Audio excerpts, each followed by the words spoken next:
Sassy Go-Go starts off with a young girl walking onto a high school campus early in the morning, the building lighting up as if to greet her, and in voiceover she says that school has an air of youthful romance. The scene shifts to show her in the study hall, laughing at the notice that academically she's 196th out of 200 students. She thinks to herself, "Crazy wench," as her smile turns to tears. This is Yeon-do, who studies hard but just can't manage to do any better than bottom of her class. She wasn't born brilliant like the high achievers, who are also rich, good-looking, and have great personalities, and muses that life isn't fair. Yeon-do enters a darkened storeroom where several other students sit, and they all check their rankings together with an air of utter seriousness. They all did badly, some even worse than Yeon-do, but they bolster each other's spirits. These kids are the dance club, the one place where they excel. 1 year later, Yeon-do's second year of high school.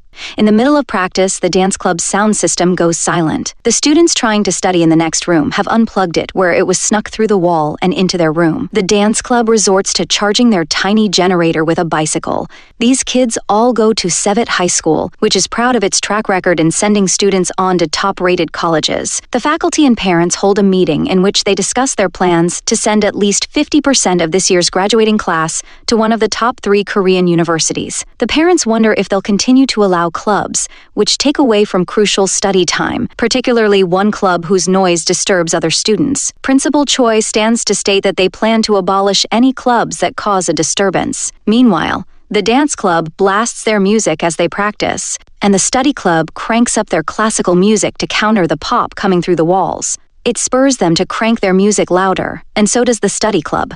This goes on until the dance club's generator sparks and burns. They decide to handle this in person, and the 2 groups of students face off. One of the girls in the study group, Sua, gets a text from her mother, who's at the school for the meeting, and she grimaces. Yeon-do takes the offensive as the leader of her little club, but she flounders a bit when the student vice president and first in his class, Kim Yeol, gets in her face and says they should spend more time studying. She counters that her club is restricted from the things that make studying so easy, like electricity and air conditioning. She admits they didn't do well on the placement exam, which Yeol spits is what happens when you're stupid. Them's fightin' words and the dance club is ready to rumble, but Yeon-do asks if they can't just use their electricity. We're introduced to the 2 groups. Yeol's group is White Tiger, the cheerleading club, but in name only. All of them are in the top 5% of their class, the school's cream of the crop. Yeon-do's group is Real King, the street dance club, the bottom 5% of the class, and shame of the school. Yeol goes too far and tells the dance club to grovel if they want electricity, and that's all Yeon-do can take. The 2 clubs fight, but it's hilariously nerdy on both sides. Yeon-do's big move of headbutting Yeol ends in her trying to untangle her hair from his name tag while he stands with his hands in the air. Just as she breaks free and makes as if to punch Yeol for real, teacher Tae-bum breaks up the fight and sends everyone back to class. And just in time, because the parents and faculty parade down the hall about 2 seconds later, another teacher, Teacher I.M., figures something is up. And he just about cries when he sees that the dance club has broken the generator. He assigns demerits and declares that if this sort of thing happens again, their club will be disbanded. The principal is just itching for a reason to dissolve their club. Sua meets her mother outside, and she doesn't even ask about anything other than her studies. She's angry that Sua ranked 2nd in the class, and makes it clear that kind of failure won't be tolerated again. Though Yeon-do and Sua are technically club rivals, they're also roommates who seem friendly when alone. Yeon-do complains about the imbalance in the way the school treats the clubs, so Sua suggests the 2 captains just talk it out. Yeon-do doesn't think Yeol will ever give an inch. Sua heads to a student meeting, and the White Tiger students find their study room completely destroyed. Someone set off a fire extinguisher, and the assumption is that Real King is responsible. But Real King also finds their practice room vandalized, with Real King out painted in red on the floor and their equipment tampered with. So Yeon-do sits down with Yeol to discuss a peace treaty. She offers him a cola and gives it a good shake before handing it over, and she starts by mentioning how unfairly her club is treated. Yeol just grins that life is unfair, get used to it, which infuriates Yeon-do. She kicks the stool out from under his feet right as he pops the cola and flails away from the spray. Her own vehemence knocks her legs out from under her, and she falls on top of him, faces uncomfortably close. Yeol doesn't seem one bit nervous and offers for her to get off, or they could just go for it. He actually tilts his head to kiss Yeon-do, but they hear a noise and see someone's smartphone taking a picture. We don't see who took the picture other than that it's a female student, and she sends the photo to the school to report Yeon-do and Yeol for immoral behavior. Teacher Yang just laughs when he gets the text, then rolls his eyes when Teacher Im catches sight of the picture, knowing that Teacher Im will tattle to the principal. Soon enough, a notice is posted that Real King faces disbandment over this issue. Yeon-do marches to the principal's office, where Yeol happens to be smirking over the unfairness of his club getting off scot-free. He actually comments that it's too bad Yeon-do's family doesn't have money and power like his, but the principal isn't as accommodating as he thinks. She does plan a little punishment for him. Teacher Im bars Yeon-do from the office, so she asks him to at least tell her who took the picture. Whoever they are, they know that she and Yeol weren't really kissing.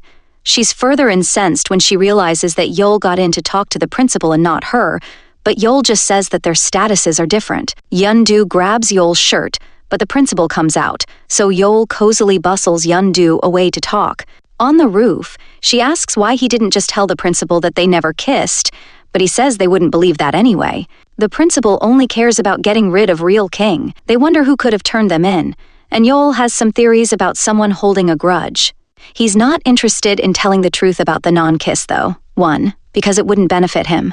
2, because it won't do any good. And 3, and here he leans in uncomfortably close, because the two of them aren't close enough to deal with hardship together. Yeon-do heads back to class, whining and stomping over Yeol's refusal to just tell the truth. She sees some guys playing basketball in the gym and goes in to talk to her friend Ha Dong-jae. He's awfully popular, with a gaggle of girls screaming his name on the sidelines, though he turns out to be a bit of a hyodang. His teammates gripe when he lets the other team get a point and win the game, and Yeon-do steps in to get his back. Dong-jae points out that he's made half the points in this game, but he just doesn't like getting hit, and then he uses Yeon-do as a shield when the guys go after him. Later, Yeon-do keeps Dong-jae company while he shoots baskets, wondering why he plays when he hates physical contact and his teammates hate him. She whines about Real King being disbanded, and Dong-jae just grins at her cuteness. They share a strawberry milk, and Yeon-do ignores a call from her mother, sure that she's heard about her getting demerits. Yeon-do fixates on Yeol's refusal to tell the truth, now complaining to Soo-ah about him. She runs off when she gets a message that Real King's room is being emptied, and Soo-ah takes out her phone to delete the picture. She set them up by suggesting the meeting, then caught them in a compromised position. Yeon-do arrives at the club's room to find the school removing all of their equipment, while the White Tiger kids stand and sneer. Yeon-do sadly remembers when the graduating students passed down the care of Real King to her, and she'd promised to keep it alive. The ruckus brings Principal Choi, and Yeon-do swears to her tearfully that she won't cause any more trouble if only she lets them keep their club. Even Yeol seems taken aback by her heartfelt plea that this club is their life and breath, but the principal just says that if the school strangles her so much, she can transfer. The other Real King members are beaten, ready to give up and just focus on studying like everyone else. Yeon-do pretends to be okay for their sake and agrees, though they seem disappointed that she didn't even try to rally their spirits. Yeon-do goes up to the roof to sit with Real King's evicted equipment, and she turns on some music and slowly begins to dance. It becomes clear why she loves this so much. She completely transforms when she's dancing. Yeol helps his roommate and fellow White Tiger member Ha-jun apply some pain patches to his bruised back, asking if it was his father's handiwork. Ha-jun just says he didn't do well on an exam and waves away Yeol's concern. Yeon-do sits on the roof until after dark, cursing Yeol, the snitch, the school, and the entire world. She was surprised by Yeol, who came to the roof to cool off, and she admits that the unfairness of this whole thing is driving her nuts. Yeol goes inside without comment, but when Yeon-do heads in herself, there's a note on the door telling her to make a poster if it's that unfair. She takes his advice, enlisting Dong-jae's help as they sneakily hide out in the laundry room. They're surprised by Soo-ah, who worries that it won't be effective just coming from Yeon-do and suggests she ask Yeol for help. Yeon-do declines, which makes Soo-ah unhappy. We get a flashback as Soo-ah is briefed by an advisor on Yeol as her primary rival. He's too smart for her to beat him academically, so she'll have to find another way, like demerits on his report card. She's advised to make friends with the other White Tiger kids because there's one thing she lacks: impact. She only ever studies and has no extras that colleges look for. On her way out, Soo-ah is told to avoid Yeon-do, as she has nothing to offer. Soo-ah disagrees. Yeon-do will do anything for a little kindness. She could prove useful. The students gather around the next morning to see Yeondu putting up her poster, but she's caught by Teacher Yang. He just tells her she should do this stuff before dawn. When Teacher Im comes close, he buys her time to finish putting the poster up. Yeondu puts up posters all over the school, followed closely by Teacher Im, who tears them all down. Teacher Yang takes a photo of one of the posters and sends in a report of unfair dissolution of a club to the Ministry of Education. Yeondu resorts to standing outside the school hollering about injustice, while Dong Jae loyally stands with her holding her strawberry milk. Principal Choi comes out to confront her, but she loses her composure when someone approaches.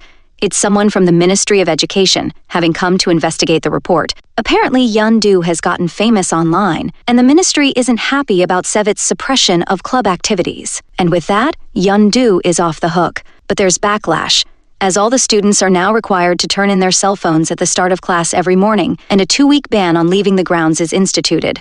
At lunch, Yeondu's tray is knocked out of her hands by some kids who are angry about the new school restrictions. They know the school will be going through their phones looking for that photo to find the whistleblower, and they all have things on their phones that could get them in big trouble. Surprisingly, it's Yeol who tells the students to back off. Yeondu appeals to Teacher Yang about the restrictions, but he claims they're just to encourage the students to study more. She wheedles for him to just tell her who tattled on her, and he only orders her to class. But when he leaves, Yeondu is tempted by the cell phone that he left on his desk. She sneakily pulls up his texts and sees that the report and photo came from her supposed friend, Sua. She confronts Sua right away, who completely changes once she realizes she's caught.